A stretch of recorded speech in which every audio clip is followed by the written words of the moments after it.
অনুকূল আবহাওয়া বজায় থাকায় মাঠ জুড়ে সোনালী ফসল বলে দিচ্ছে ব্রাহ্মণবাড়িয়া জেলায় এবছর বোরোর বাম্পার ফলন হয়েছে। এখন ধান কাটা ও মাড়াইয়ে ব্যস্ত সময় পার করছেন কৃষকেরা। এবার বোরো ফসল বাম্পার ধান ফলন হয়েছে, কানি প্রতি ধান 25 থেকে 30 মণ ইনশাল্লাহ হবে। তবে এবার চৈত্রের শেষে শিলাবৃষ্টি ও ঝড়ের শঙ্কায় ছিলেন কৃষকেরা। শঙ্কা কাটিয়ে বাম্পার ফলন হওয়ায় চোখে খুশির ঝিলিক, হাসি মুখে চলছে ফসল উত্তোলন।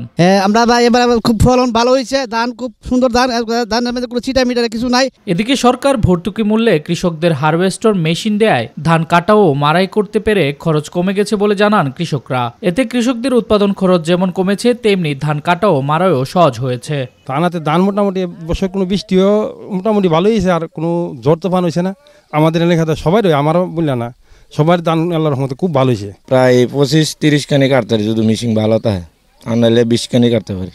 জেলায় চলতি মৌসুমে 9টি উপজেলায় ধানের উৎপাদন লক্ষ্যমাত্রা ছাড়িয়ে যাবে বলে আশাবাদী কৃষি বিভাগ। পাশাপাশি ধান বাজারজাতকরণে কৃষকদের পাশে থেকে মাঠে কাজ করছে কৃষি কর্মকর্তারা। কৃষকদেরকে উদ্বুদ্ধ করছি, তারা আবেদন করছে।